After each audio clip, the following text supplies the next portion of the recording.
اللہ تعالیٰ کی نشانیوں کو پڑھا جائے، ان کا مطالعہ کیا جائے۔ اس کے بعد دوسرا جو ان کا فرمودہ ہے وہ یہ ہے کہ علم سیکھو، اس پر صبر اور برداشت سے کام لو، اور اس کے ساتھ ہنسی کو مت ملاؤ ورنہ دل پتھر ہو جائیں گے۔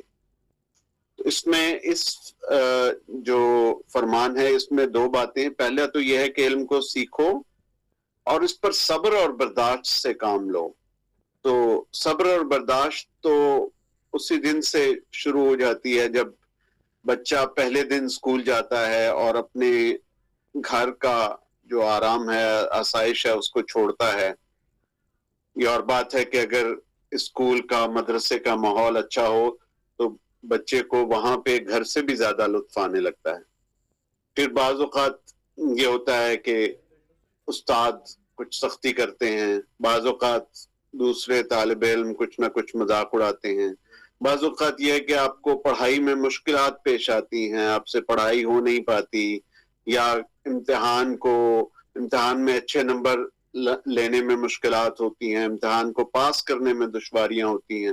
جس قدر آپ آگے چلتے جاتے ہیں اس قدر دشواریاں بڑھتی جاتی ہیں۔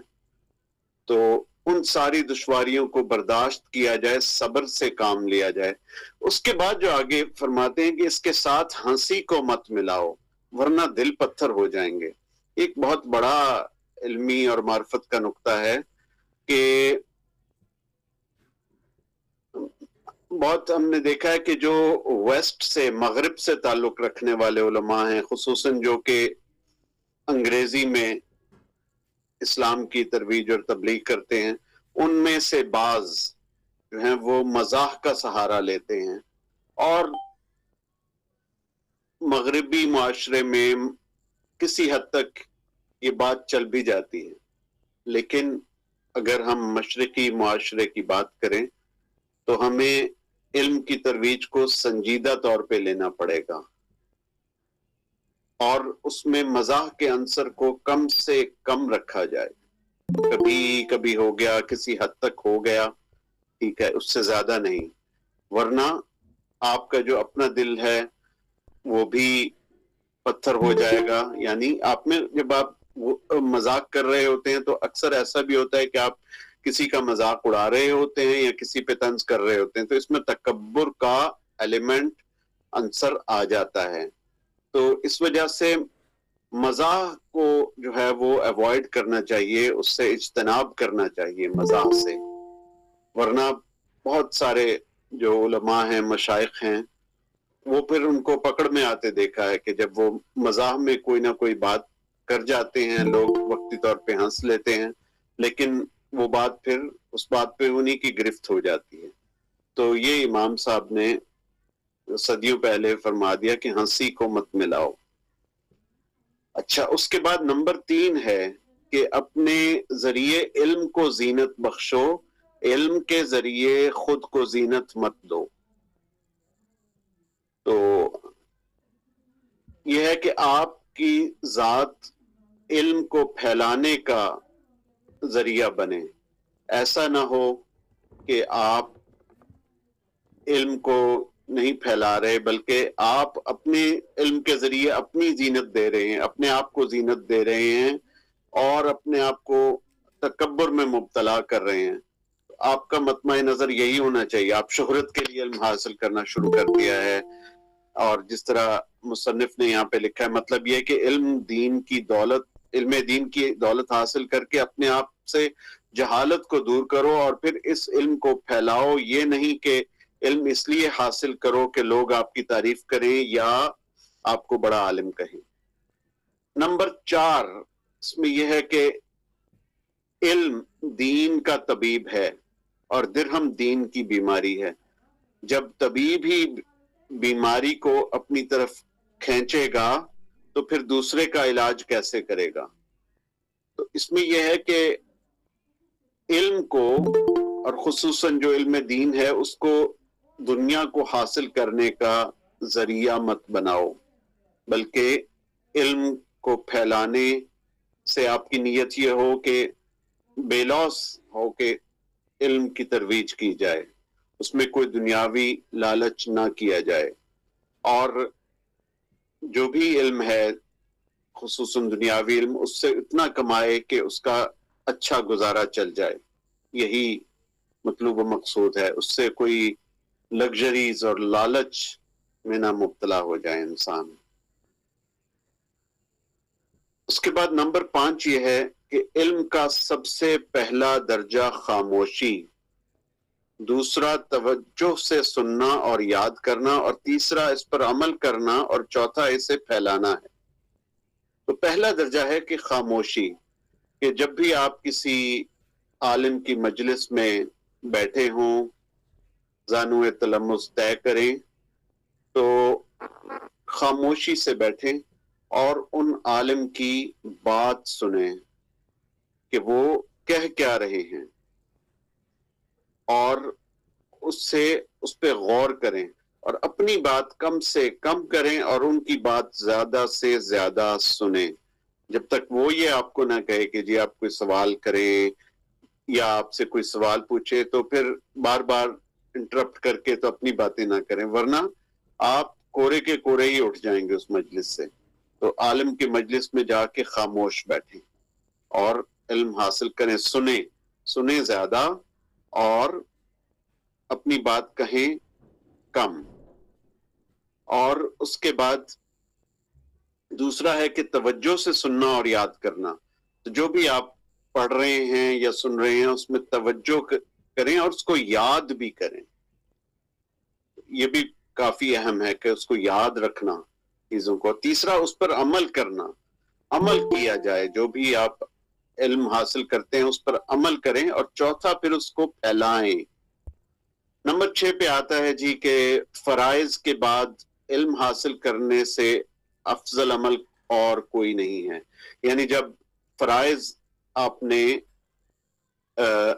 فرائض کی بات کر لی، یعنی کہ نماز پڑھ لی، اپنا جو آپ کا روزی کمانے کا معاملہ ہے ان معاملات سے فارغ ہو گئے، اور اپنے فارغ ٹائم میں تو سب سے جو افضل عمل ہے وہ یہ ہے کہ علم کو حاصل کیا جائے، علم کو پھیلایا جائے، علم کی دولت کو تقسیم کیا جائے، بانٹا جائے، اور کونے کونے تک اپنی جو بات ہے، جو آپ کے اندر علم ہے، اس بات کا آپ کو پتہ ہے، اس کو آگے پہنچایا جائے۔ اور حضور اقدس صلی اللہ علیہ وآلہ وسلم کی بھی حدیث ہے کہ بلغوا عنی ولو آیا، کہ میرے طرف سے پہنچا دو خواہ وہ ایک آیت ہی کیوں نہ ہو۔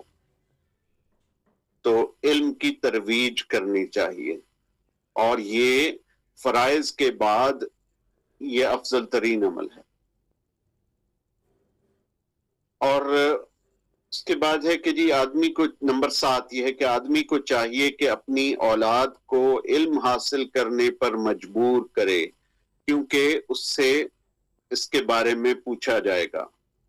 اس میں قرآن شریف میں بھی آتا ہے کہ یا ایھا الذین آمنوا قوا انفسکم واہلیکم نارا، کہ اے ایمان والو اپنے آپ کو بھی آگ سے بچاؤ اور اپنے اہل و عیال کو بھی آگ سے بچاؤ۔ تو اپنے اہل و عیال کو علم کی دولت بانٹنا، ان کو بتانا کہ دین کے ارکان کیا ہیں اور اللہ تعالیٰ کی معرفت کیا ہے، رسول اللہ صلی اللہ علیہ وآلہ وسلم کی جو عظیم ترین شخصیت ہے وہ کون تھے، اور ان کے بارے میں آگہی دینا، نماز کیسے پڑھنی ہے، زکوٰۃ کیسے دینی ہے، خدمت خلق کیسے کرنی ہے، روزہ کیسے رکھنا ہے، لوگوں سے کیسے بات کرنی ہے، مجلس میں کیسے بیٹھنا ہے، دعوت کیسے دینی ہے، یہ تمام چیزوں کا علم بچوں کو حاصل کرنے پہ مجبور کیا جائے۔ یہ اور بات ہے کہ آپ اس طریقے سے مجبور کریں کہ وہ بہت پیارا طریقہ ہو، کہ جس طرح کھیل کھیل میں آپ نے ان کو مجبور کر دیا، آپ نے بہت اچھے طریقے سے سمجھایا، بہت نرمی کے ساتھ سمجھایا، لیکن بہت طریقے سے ان کو مجبور کیا جائے، خصوصاً جب آ جاتے ہیں آپ ایک میٹرک اور ایف ایس سی کے لیول پہ، تو جو اچھے والدین ہوتے ہیں وہ اپنے بچوں کو مجبور کرتے ہیں کہ بیٹا پڑھو پڑھو پڑھو، اپنا وقت پڑھائی میں صرف کرو، کیونکہ ان کو معلوم ہے، وہ ان سٹیجز سے گزر چکے ہیں کہ بچہ اگر پڑھے گا تو تبھی وہ آگے جائے گا اور کچھ نہ کچھ بنے گا، اور کچھ نہ کچھ وہ دین کی، دنیا کی خدمت کرے گا اور اپنے پیسے کمانے کے قابل ہو جائے گا۔ تو اس لیے اولاد کو علم حاصل کرنے پر مجبور کرنا چاہیے۔ اس کے بعد آتا ہے کہ کچھ جو آگے کے فرمودات ہیں، اس میں یہ ہے کہ علم دین کی جو فضیلت ہے اس پہ بیان کیا ہے۔ تو امام سفیان الثوری فرماتے ہیں کہ حدیث شریف سونے چاندی سے بھی زیادہ ہے، مگر لوگ اسے حاصل نہیں کرتے، اس کو حاصل کرنے والے لوگ بہت کم ہیں۔ تو بہترین چیز ہے کہ علم دین اور حدیث شریف کا علم حاصل کیا جائے۔ اور امام سفیان الثوری اس دور کے ہیں جب کہ حدیث کی تدوین کی جا رہی تھی، تو محدثین جگہ جگہ جاتے تھے اور احادیث کو اکٹھا کرتے تھے۔ تو اس دور میں جب حدیث کی ترویج کی جا رہی تھی تو اس کی انہوں نے فضیلت بیان کی ہے۔ اور آج بھی ایسے علماء ہیں، مثلا اہل حدیث کے ایک عالم ہیں مولانا ابراہیم ابن بشیر دامت برکاتہم، وہ جگہ جگہ جاتے ہیں، دیکھتے ہیں کہ جس دنیا کے کونے میں وہ جا رہے ہیں وہاں کون سے محدثین رہے ہیں، انہوں نے علم حدیث کے لیے کیا کیا، پھر حدیث کی سند کو پرکھتے ہیں، یہ ضعیف ہے یا صحیح ہے یا حسن ہے، متواتر ہے، اور جو بھی باتیں ہیں علم حدیث کی، تو یہ ایک بہت فضیلت کی بات ہے۔ اس کے بعد آتا ہے کہ جی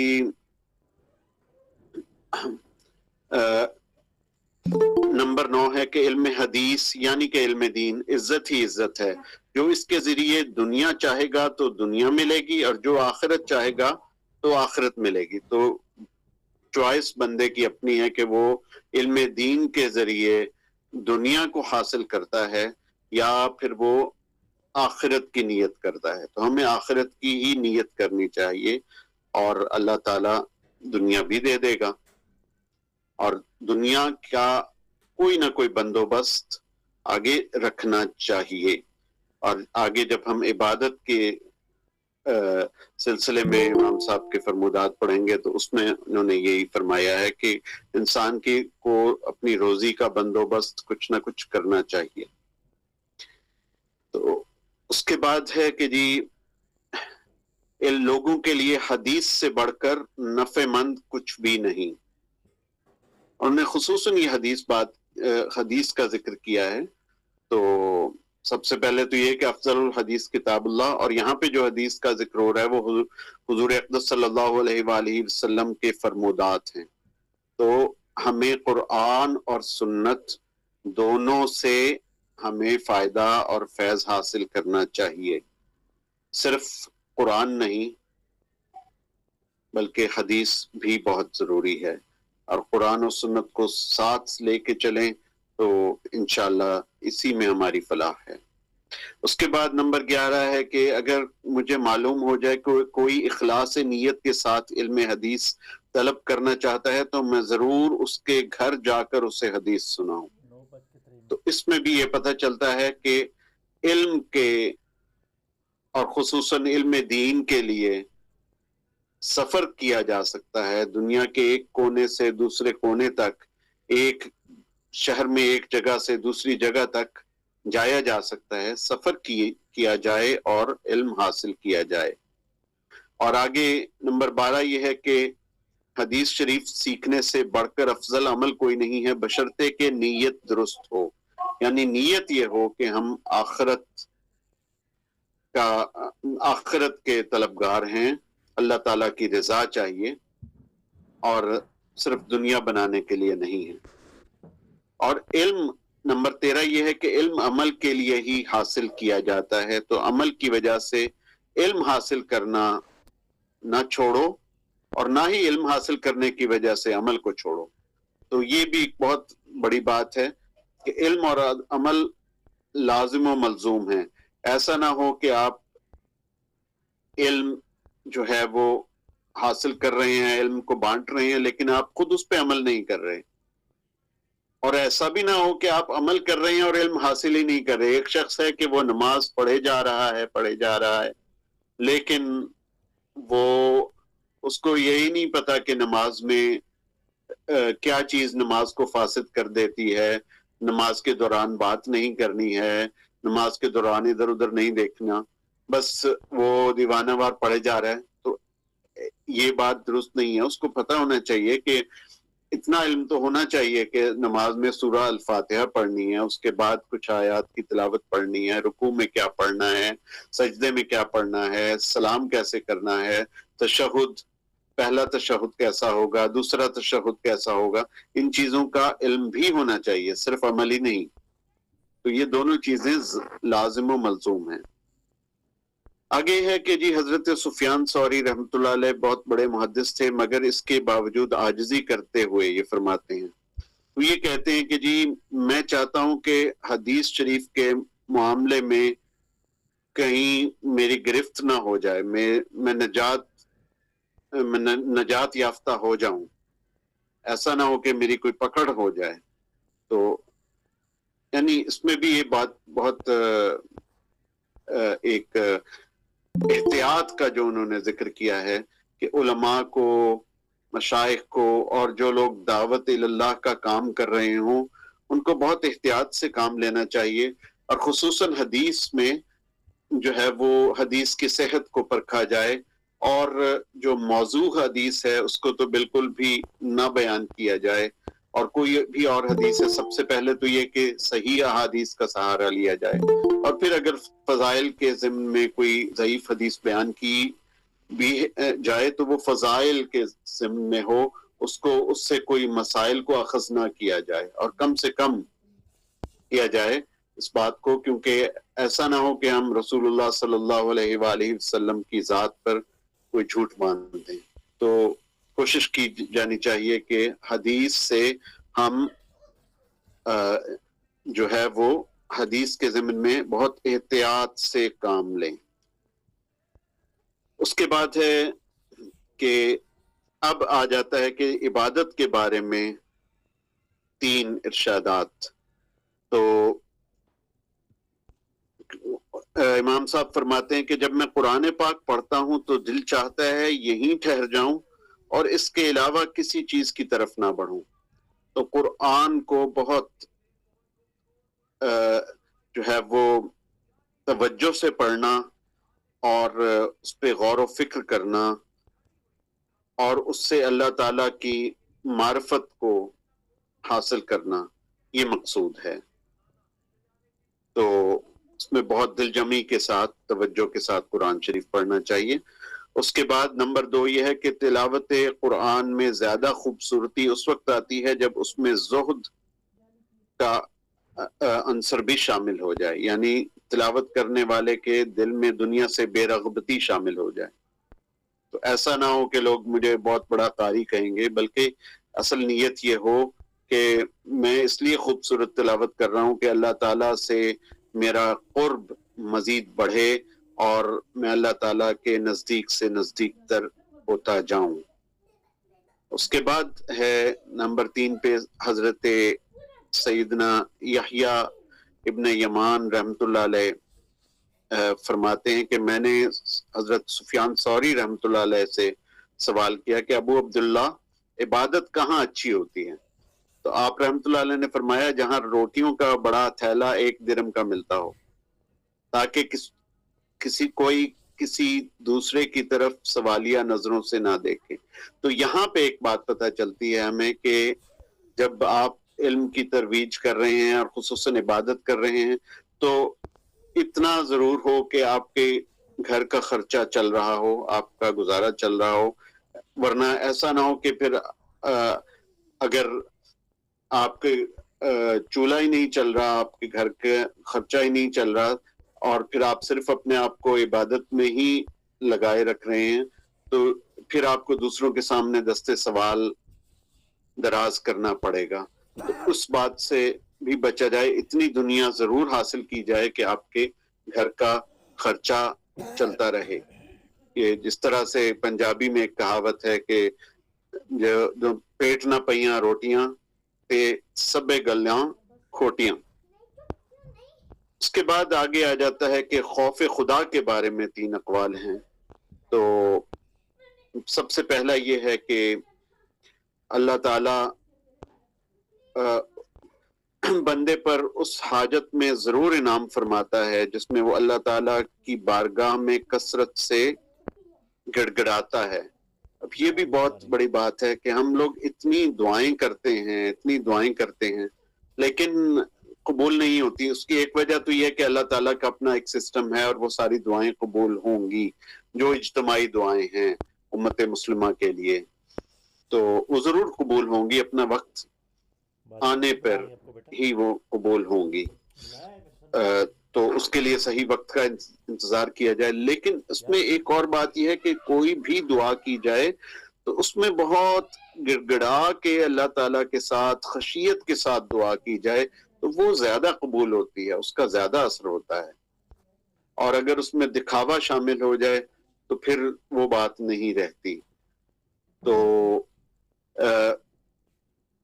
تو پھر اس میں اسی طرح ہم دیکھتے ہیں کہ جب یہ جو ایک نماز ہے استسقاء کی نماز جب بھی ادا کی جاتی ہے کہیں بھی خصوصاً حرمین شریفین میں تو اس دعا کو ہم نے فوری طور پہ قبول ہوتے دیکھا ہے. اس نماز ادھر ادا کی جاتی ہے اور اسی رات بارش ہو جاتی ہے. اور یہ میں خود بچپن میں, میرا بچپن مدینہ منورہ میں گزرا اور یہ ہم نے خود اپنی آنکھوں سے دیکھا کہ ادھر امام صاحب نے نماز استسقاء ادا کی اور اگلے دن ہی موسلادھار بارش شروع ہو گئی.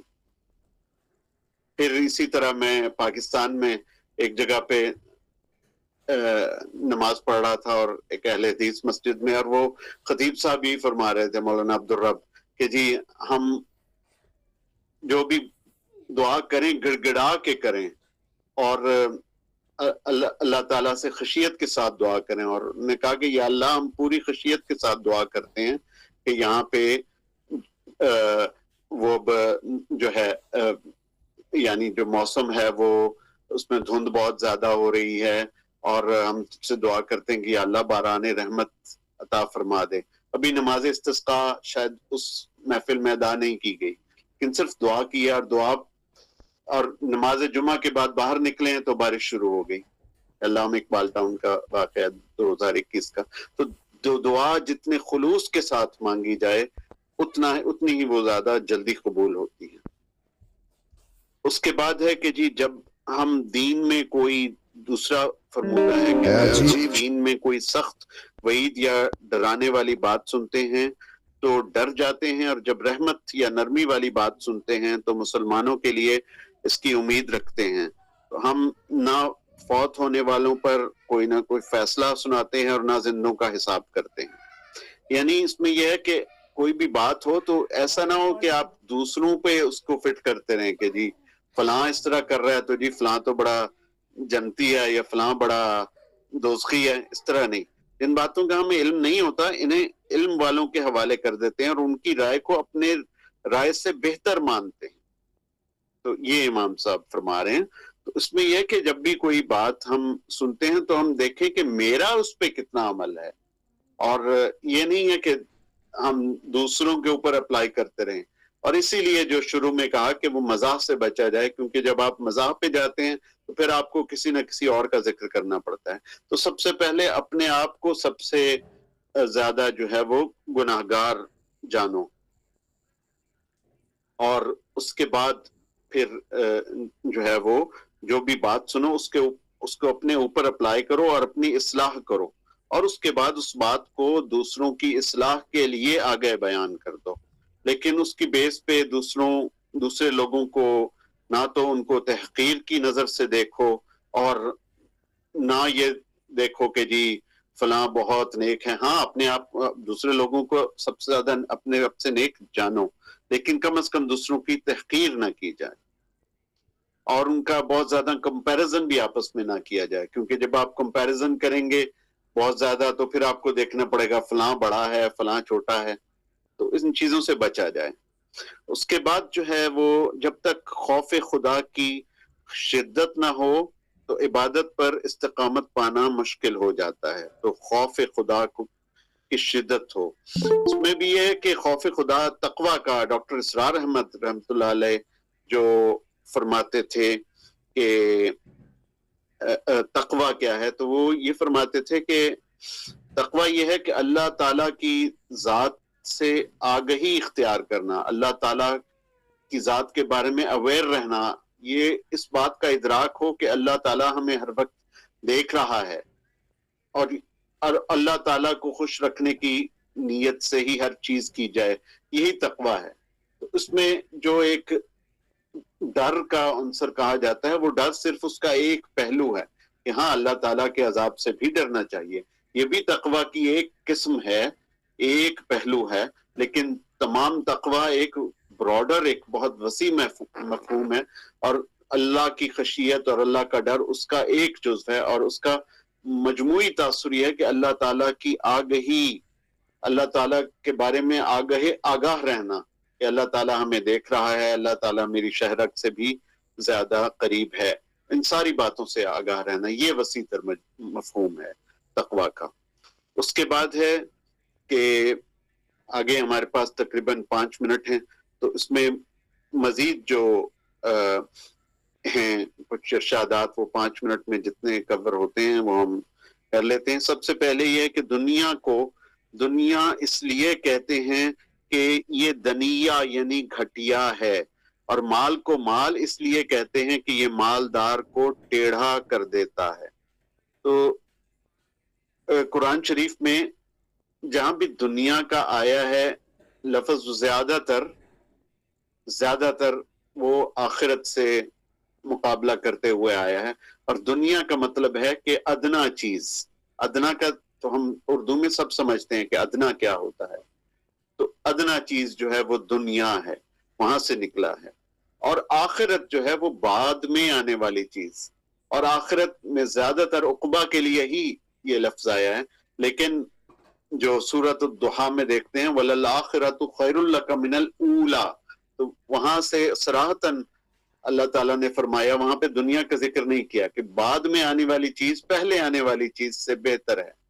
تو اس میں پھر وہ آخرت جو ہے دنیا کے اندر جو بعد میں آنے والا دور ہے وہ بھی کور ہو جاتا ہے، اور پھر جو آخرت جو آگے آنی ہے عقبہ، جو کہ موت کے بعد جو آخرت آنی ہے، وہ بھی اس میں وہ چیز بھی کور ہو جاتی ہے، تو اس کا بھی احاطہ ہو جاتا ہے.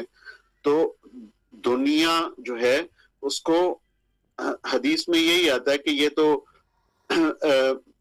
مکھی یا مچھر کے ایک جو پر ہے اس سے بھی حقیر ہے، یا بکری کا جو ایک بال ہوتا ہے اس سے بھی حقیر ہے دنیا. تو دنیا کو بس اتنا حاصل کیا جائے، ربنا آتنا فی الدنیا حسنۃ وفی الآخرۃ حسنۃ وقنا عذاب النار، کہ جس میں آپ کو دنیا کے لیے اتنا کرو جتنا تمہیں اس میں رہنا ہے. یہ مولانا عبد الرحمن اشرفی رحمۃ اللہ علیہ جامعہ اشرفیہ لاہور کے یہ فرمایا کرتے تھے، اور یہ بھی کسی بزرگ کو ہی کوٹ کرتے ہوں گے. وہ یہ کہتے تھے کہ دنیا میں اتنا رہو دنیا میں کے لیے اتنا کرو جتنا ہمیں اس میں رہنا ہے، تو اتنا تو ہمیں کرنا چاہیے، لیکن بہت زیادہ لگژری میں نہیں پڑنا چاہیے. اور اللہ تعالیٰ ہمیں ایسا بنا دے کہ ہم آپ کو پسند آ جائیں. آگے جو ہے وہ یہ میرے لیے بھی ابھی نئی بات لگ رہی ہے. مال کو مال اس وجہ سے بھی کہا جاتا ہے کہ وہ دو دلوں کو مائل کرتا ہے. تو مال اور مائل کو آپس میں ان کے جو ہے وہ ان کی صرف کو آپس میں ملایا گیا ہے، ان کی گرامر کے کہ یہ مائل جو ہے یہ مال سے نکلا ہے، اور مال کا تعلق مائل سے ہے. یہ بالکل میرے لیے ایک بالکل نئی بات ہے. تو اس بات پہ بھی توجہ ہونی چاہیے. اس کے بعد نمبر 3 یہ ہے کہ لوگوں کی رضامندی کی ایسی انتہا ہے جس تک نہیں پہنچا جا سکتا، اور طلب دنیا کی بھی ایک انتہا ہے مگر اس تک بھی رسائی نہیں ہو سکتی. تو یعنی سب لوگوں کو خوش رکھنا ممکن نہیں ہے. ایسے ہی دنیاوی خواہشات کبھی ختم نہیں ہوتی. تو اس میں ایک بات یہ ہے کہ دنیا کو آپ جتنا مرضی حاصل کرتے جائیں وہ کبھی آپ کی لالچ, آپ کی طمع, آپ کا حرص وہ کبھی ختم نہیں ہوگا. اور دوسری طرف اگر آپ دیکھیں تو آپ جو ہے وہ اللہ تعالیٰ کے قرب میں جتنا بھی بڑھتے جائیں تو وہ بھی بے انتہا ہے. اس میں یہ ایک منزل نہیں کبھی آپ کو ملتی. یہ جو کہا جاتا ہے کہ منزل عرفان اور معرفت کی منزل, یہ منزل مل گئی, یہ منزل بھی اصل میں ایک پڑاؤ ہوتی ہے. اس سے آگے آپ نے چلنا ہوتا ہے, اس کی کبھی کوئی انتہا نہیں ہوتی. یہ ایک لامتناہی سفر ہے, اللہ تعالیٰ کی رضا کا سفر, اللہ تعالیٰ کی معرفت کا سفر. تو اس میں اس کی بھی کوئی انتہا نہیں ہے. اس طرح اللہ تعالیٰ بے انتہا ہے. اللہ تعالیٰ اللہ تعالیٰ کی کوئی انتہا نہیں ہے, کوئی حد نہیں ہے. اسی طرح اللہ تعالیٰ کے قرب کی بھی کوئی حد نہیں ہے. تو 4:40 اور آپ کے ہاں 9:40 ہو چکے ہیں. تو میں اپنی گفتگو کو یہیں پہ اس کا اختتام کرتا ہوں, اور آپ کی سماعتوں کا بہت شکریہ. وآخر دعوانا الحمدللہ رب العالمین. سبحانک اللہم بحمدک اشہد ان لا الہ الا انت استغفرک واتوب الیک. وصلی اللہ علی النبی وآلہ وصحبہ وبارک وسلم. ماشاءاللہ ڈاکٹر کامران اصغر شیخ صاحب اپنے عنوان حضرت سفیان ثوری رحمۃ اللہ علیہ کے حالات اور مزاج بہت احسن اور اچھے طریقے سے ہمیں بتائے, ہمارے علم میں اضافہ ہوا. ہم پروگرام کے اگلے حصے کی طرف بڑھتے ہیں, سوالات اور تبصرے. جناب محترم نعیم قریشی صاحب ماہر اقبالیات, درخواست ہے کہ وہ اپنی گفتگو رکھیں. جی نعیم قریشی صاحب. بسم اللہ الرحمن الرحیم. السلام علیکم ورحمۃ اللہ وبرکاتہ. وعلیکم السلام. بہت شکریہ امیر افضل رحمان صاحب. ڈاکٹر کامران اصغر صاحب نے ماشاءاللہ بہت تندگی سے اپنے عنوان پر اظہار خیال فرمایا. ایک دو چیزیں میں اپنے نالج کے لیے پوچھنا چاہتا ہوں. ڈاکٹر صاحب یہ بتائیے گا کہ حضرت سفیان ثوری رحمۃ اللہ علیہ کا پیریڈ کون سا تھا, کون سا زمانہ, وہ اگر سن بتا دیا جائے. دوسرا, کس کتاب سے آپ نے استفادہ کیا ہے. جی. اور ایک بات اس اپنی گفتگو کے دوران آپ نے یہ بھی فرمایا کہ اگر چولہا نہیں جلتا یا گھر کے اخراجات پورے نہیں ہوتے اور آپ مسلسل عبادت پہ لگے ہوئے ہیں, تو ہمارے جو دوست تبلیغ کے لیے 40 دن تک روانہ ہو جاتے ہیں اور مساجد میں بعض اوقات جو حلقہ میں اجلاس میں اس گفتگو میں بیٹھے ہوتے ہیں ان کو بھی پابند کر لیا جاتا ہے. اچھی بات ہے, اللہ کے دین کو پھیلانا چاہیے. تو وہ ان پابندیوں کی وجہ سے کئی دن گھر سے دور رہتے ہیں, اور پیچھے اکثر یہ دیکھا گیا ہے کہ گھر کے معاملات چلانے میں دشواری ہوتی ہے. تو اس کا کیا اسٹیٹس ہے؟ اور یہ بھی حضور صلی اللہ علیہ وسلم کی ایک حدیث مبارکہ میں نے پڑھی کہ ایک زمانہ ایسا آئے گا کہ عالم بے عمل سامنے آئیں گے. تو اس دور میں ایسے اکثر شواہد ملتے ہیں. میں نے ایک جگہ ایک بہت بڑی دینی شخصیت, ان کا خطاب سنا, سادگی پر اور قناعت پر ان کا بہت وسیع اور بلیغ خطاب تھا.